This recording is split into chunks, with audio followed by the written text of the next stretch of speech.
Hi everybody, Miss Leslie here from Salinas Public Library. I am here today because it's time for our latest Preschool Kit to Go. This month our theme is shapes. So inside the kit you will find several papers, some supplies, and hopefully everything that you need to have some fun learning time with you and your little one. These activities are geared for kiddos ages 3 through 5, and they are all activities that will help develop the skills that they will need when they enter kindergarten, but delivered in a way that I hope is fun, engaging, and entertaining. So let's get started. Let's take a look at what's in our kit this month. We'll start off with the packet of papers. There are 2 pages that are on heavier cardstock and 4 pages on regular paper. Some of them are double-sided and some are single-sided. You will find a hole punch, a packaged set of foam squares, and this is a 10-gram set. You will have some popsicle sticks in 2 different sizes. I've just put them into these little cups to make things easier for myself. You will have a number of colored plastic links. You will find a piece, don't know what color it could be, but a piece of foam. And you will find a 5-pin by 5-pin Geo Board. These are called Geo Boards, and it is 2-sided. There are square shapes, and then there's a circular one on the back. And you will also have a small packet of assorted rubber bands to use with the Geo Board. Let's start off with the first paper in your set. This starts us off with learning shapes. Let's start by just talking about shapes. Have your child draw on here, trace it with their finger. Talk about things like the number of sides in a shape. A triangle, how many sides does a triangle have? 1, 2, 3. How many sides does a circle have? Ooh, it doesn't have any sides, it's round. How many does a square have? 1, 2, 3, 4. You could go ahead and talk about those. Look around your house and see if you could find things that are circular, things that are rectangular, things that are square, things that are triangular.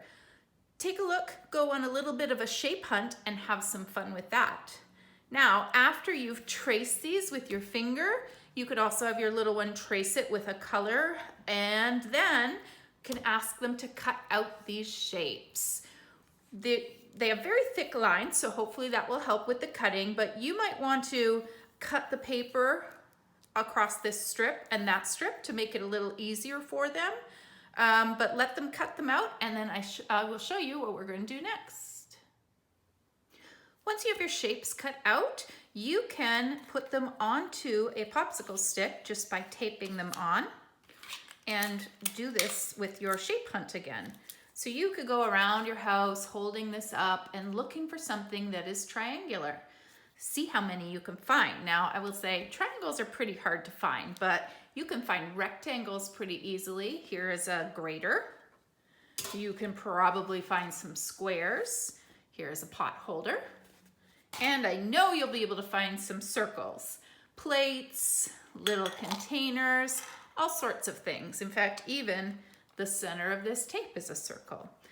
Using this as something to hold while you're looking just helps to reinforce the idea that this is what we're looking for, and it lets them look back and forth between the shape and what you're looking at in your home. And while we have the popsicle sticks out, let's see what else we can do with those. Now, we were counting the number of sides when we were making our shapes before, so we could do that again, but instead of counting what's already there, we can pick a number first and then build a shape with that number of sides. So, say we want to build a shape with 3 sides. You will need to pick out 1, 2, 3 popsicle sticks. Now, how can you make those into a triangle? Where do the pieces go? So you'll be able to move those around and just get an actual feel for that triangle. Again, you could trace around it so that they're getting that tactile sense of it and reinforcing the shape. Now, as well as talking about sides of a shape, we can talk about the points where they meet. These are called vertices. Now that is not your typical preschooler word, but you may as well introduce these words when they're young. It just means that they'll know what's going on when they get going to geometry. So we talk about the sides of the shape and the number of vertices, the points where the shape comes together. So 1, 2, 3 vertices, 1, 2, 3 sides. Now you do have these small little ones, and these are so you can make some rectangles. So say you pick a shape with 4 sides. They don't all have to be the same length. Some shapes have sides that are the same length, like the triangle that we worked with. Some have ends that are shorter and ends that are longer. So that's why you've got these little popsicle sticks so that you can build shapes that are not perfectly square. So here we go. How many sides does this one have? 1, 2, 3, 4. How many vertices does it have?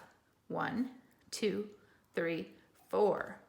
Are the sides all the same length? If not, which ones are longer? How many long sides do we have? 1, 2. How many short sides do we have? 1, 2. So just go ahead, keep talking about those shapes, and you could do them with the little sticks, with the big sticks, with a combination, whatever you want to do with those. So what else you can do with these popsicle sticks is go ahead and make letters of the alphabet. Now, any of the letters that have straight lines are obviously going to be easier to do this, but do what you can. There's an A. Ah, ah, A, ah. Can you think of something that starts with the sound ah, ah, ah, apple? Next, let's work with the other piece of cardstock. Now this has got a number of different pictures, and each picture shows an object that has primarily one shape. So this is another opportunity to recognize what the shapes are and to group them together. This is also another opportunity for your little one to practice with those scissors. So again, we're going to have them cut out on the dark lines, and that will get us a set of 16 little cards. Once you've got your little squares all cut out, we can go through these and identify the shapes that you see in the cards. So talk about the first one. This is a clock. What shape is the clock? It's a circle. Do you have a clock in your house? Can you go see if your clock is a circle? Add in a little bit of search and find in there, and that gets you up and moving around the house too. So you can go through these and sort them by their shapes. There are 16 little cards and 4 of each shape, and we've got rectangles, squares, triangles, and circles in here. Here's another shape identification and matching game that we could play. Make sure you have your links handy and your hole punch. Hole punches are great to practice the grip and develop that hand strength. I will say that sometimes these hole punches can be a little stiff. If yours is stiff, try and just work it a few times to loosen it up a bit and make it easier for your child. And if it's too hard for them, just work on it together so that your hand is over their hand and you're squeezing together.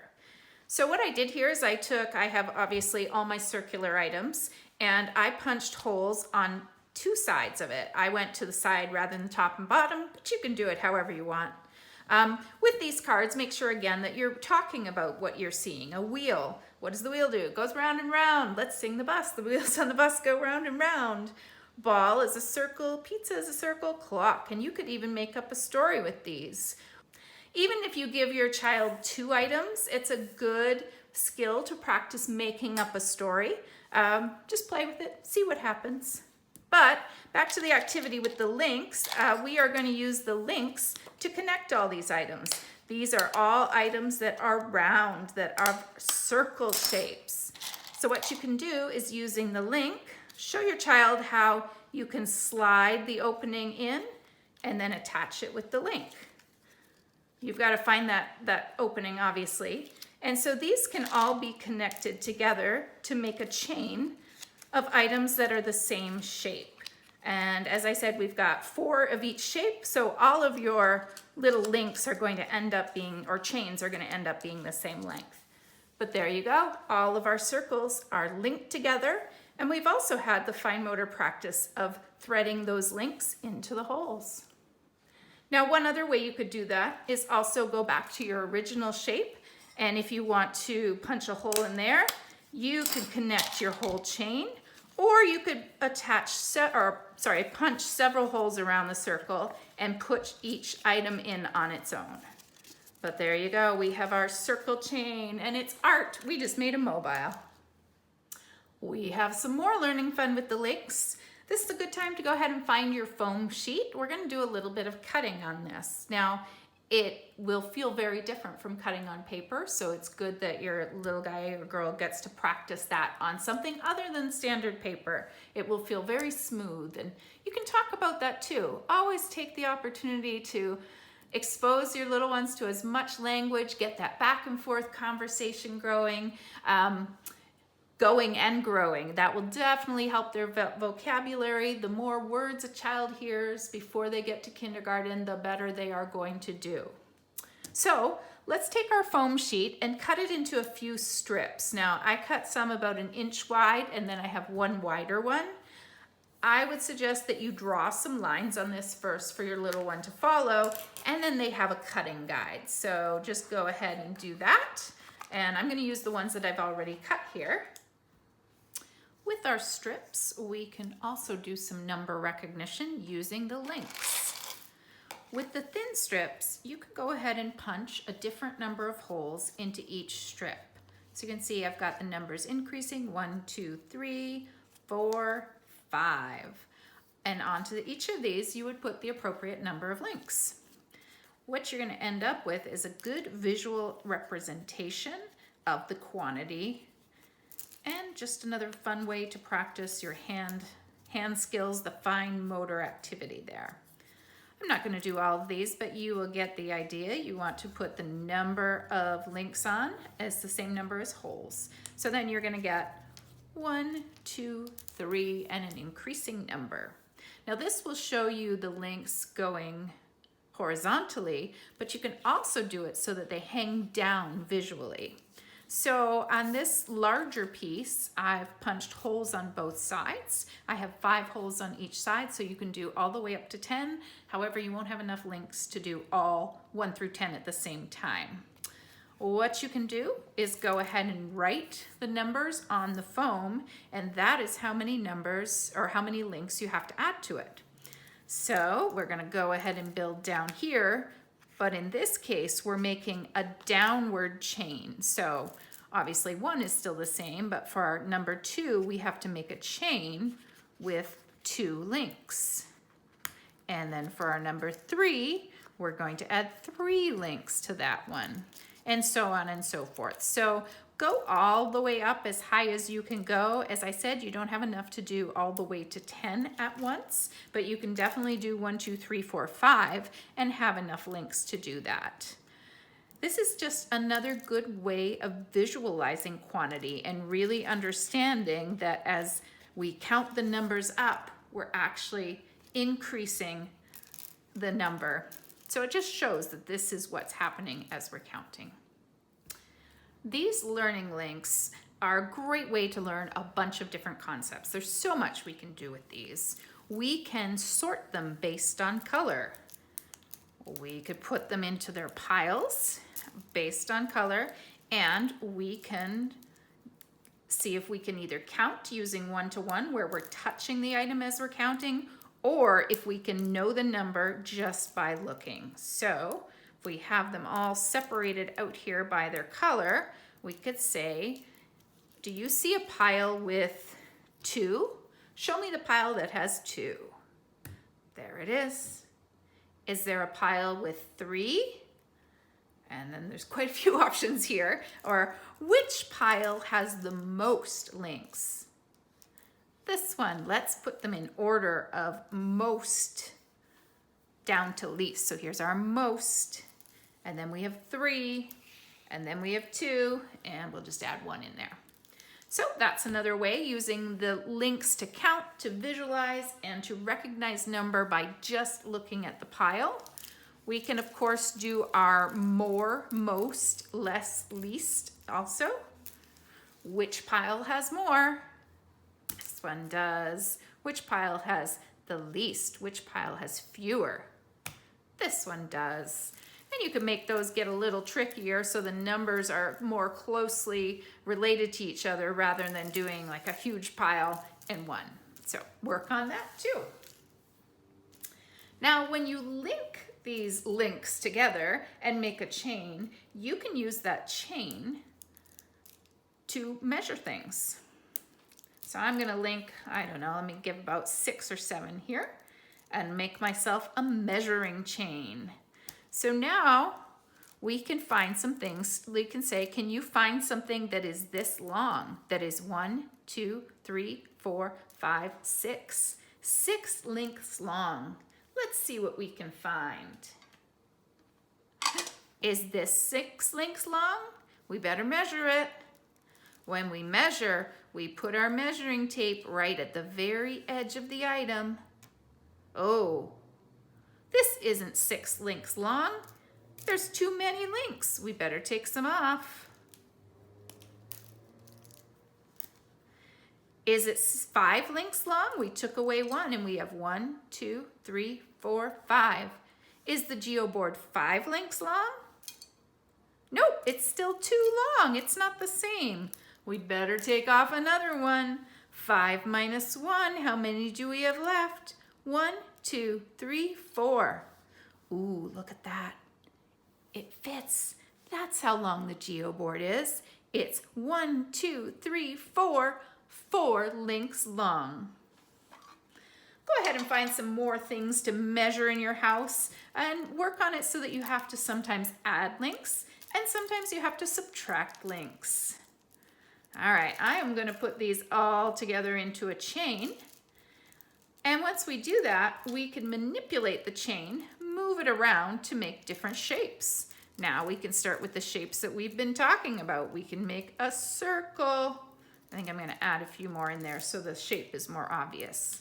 We could move those links around on a table to make a circle, to make a square, to make a rectangle. This is another great opportunity to talk about the number of sides, the number of vertices, and just what the shapes are like. So here we go. I've got a nice super long chain.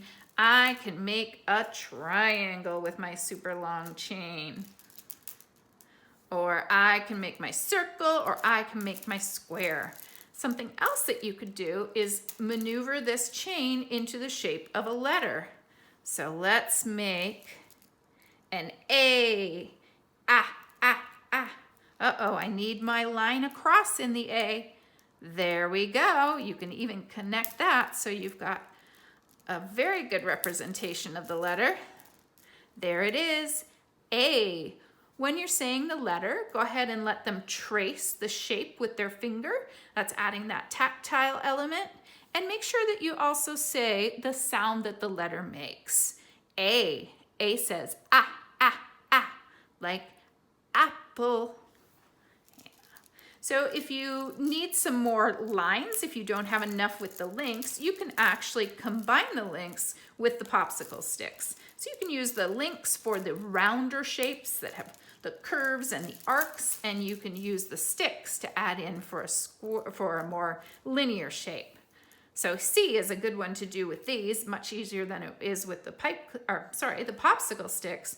But if we want to do E, maybe we use both the popsicle sticks and the links. E, there's our E, elephant. Again, make sure you're tracing the shape, getting the shape of it into your hand, and saying the name of the letter and the sound that it makes.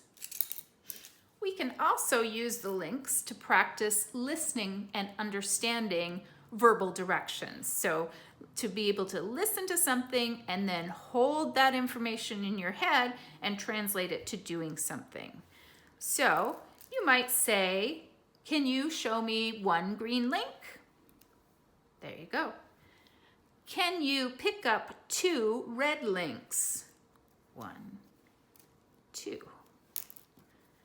Can you put 1 yellow link in your hand and 2 blue links on your head?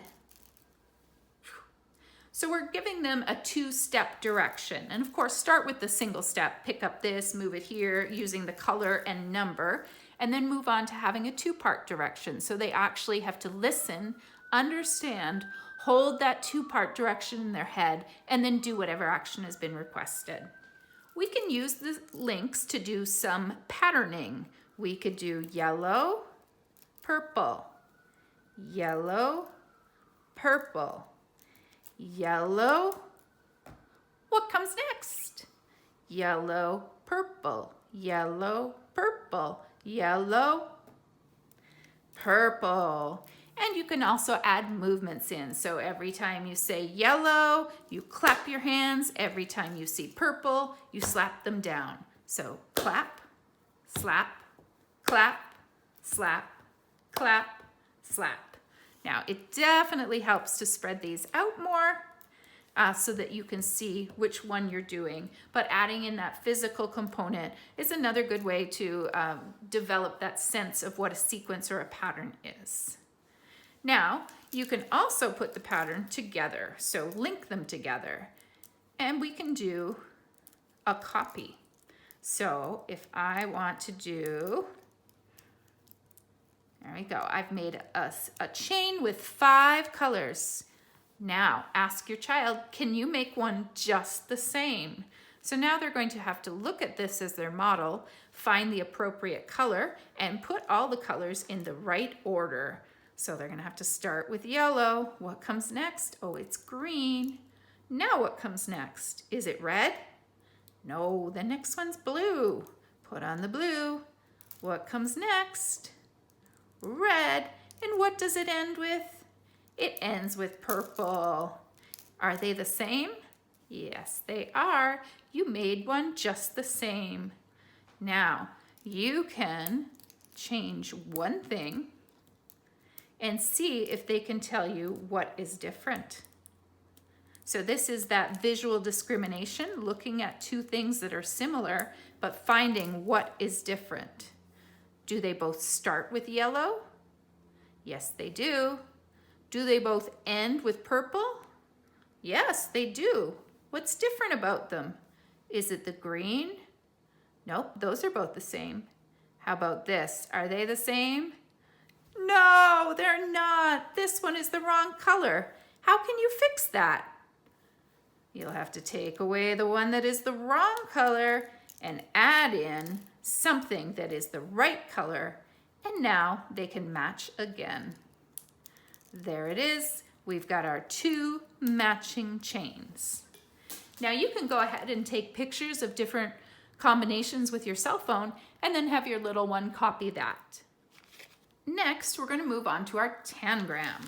Go ahead and take the pieces out of your bag, and you will see that there are 2 large triangles.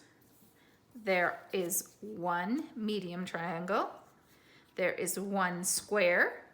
There are 2 small triangles, and there is a parallelogram. That's a rectangle that's kind of tilted to its side. Now here we have the different sizes of triangles, so this is a good time to practice sorting into small, medium, large, or organizing in the right order. So put the small one first. Oh, there's another small one. Then the medium one. Which one comes next? It must be the large one.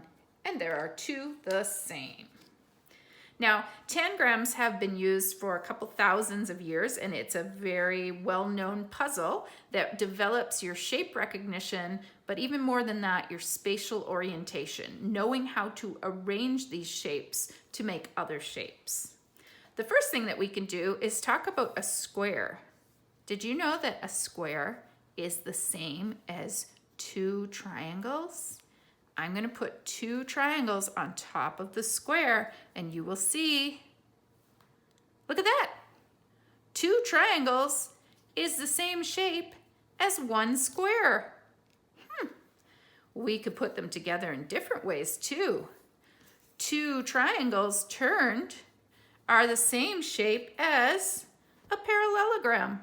So you'll notice that I've got the shapes on this paper and I have numbered them. And that's just to make it a little easier if you're having trouble with the spatial orientation. Instead of worrying about that, you can just focus on matching the written numbers. So let me lay these ones out here in the right order. And you will see that you can move these onto the paper. Now on this first page, it's actually the same size. So these are size matched, which means that you can treat it like a puzzle. Can you find the piece that goes on the square? There's the square, and it will definitely be easier if you've got the number 2, and then you want to point that out, and again, trace the shape of the number. You also want to just really feel these shapes. Again, you've got the tactile sensation, and just some kids will understand better after having touched something. Call it kinesthetic learning. So just give them the opportunity to touch everything they need to and really play with this. So again, you could put the square is really 2 triangles, and see, we could put them together, and that's true. And there's the parallelogram made of 2 triangles and the larger triangles too. Now, when you've started playing with these, you can then make your own designs with them. Take your 7 shapes and see what you can make with them. What do you want to put together? Oh, there's a little house, or is it?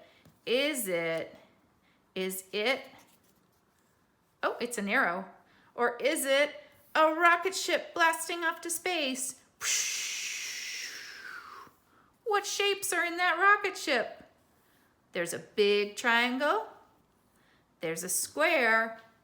There's 2 little triangles that come together to make a square. And there's a medium-sized triangle. So go ahead and make your own designs with those. And then if you want to get fancy, you can try and make some other designs. Now, you'll see they get kind of complicated. So I'm not expecting your little ones to know how to do this or to be able to do it. I just want to show you that there is that option. You can also find tons more of these just by searching tangram patterns or tangrams. And again, you don't have to make it like these. I just want you to have that opportunity to play with the shapes. But here is where those numbered ones might come in handy too. If you're trying to do the cat with your little one, tell them to look for the number as well as for the shape. So this gives them a second clue so that they can put together what they need to.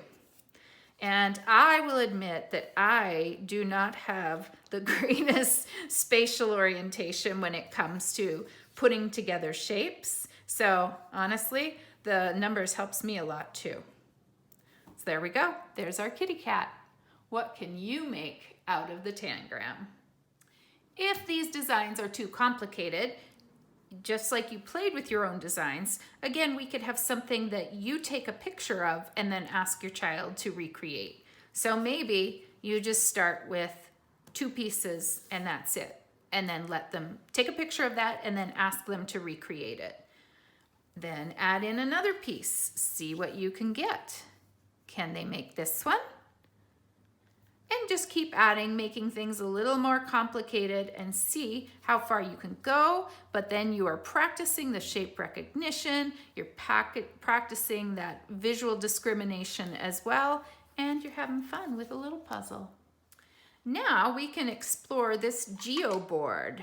A Geo Board, as I said, is a item that has some pegs. Sometimes people do these on wood and they just hammer nails in. I've seen them done on cork where you use push pins, but this is a good sturdy one made out of plastic.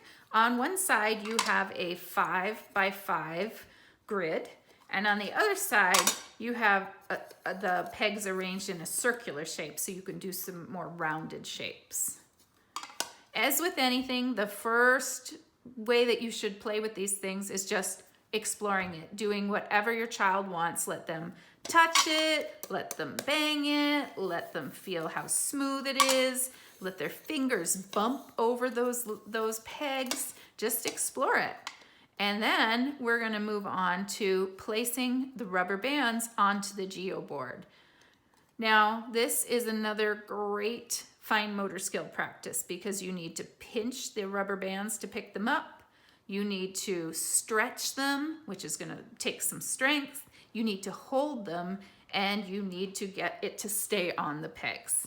So the easiest way to get them on is to put a rubber band over the peg that you want, then put your finger on top so that it doesn't fall off, and then you just stretch the rubber band out, and you've got to push down so it will stay on that peg.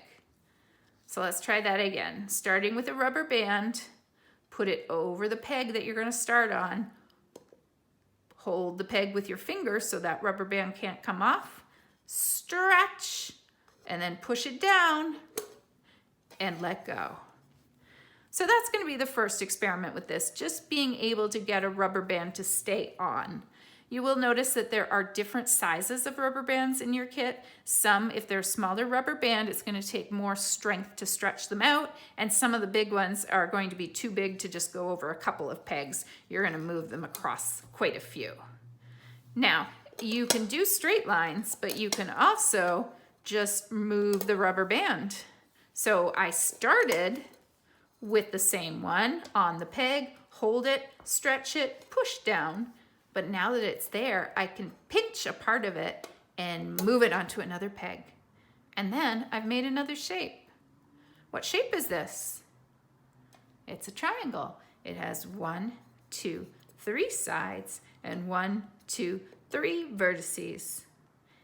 Can you make it into a square? Well, we could pinch this and see if we can make it bigger. I'm gonna have to move this one because the rubber band will not stretch far enough.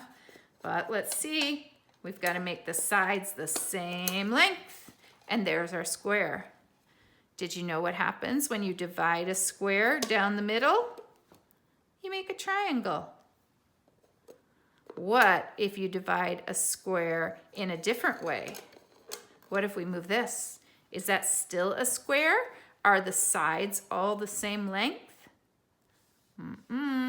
This and this are longer than this and this. When there are 2 long sides and 2 short sides, we have a rectangle. There's the rectangle. Go ahead and trace it, feel it.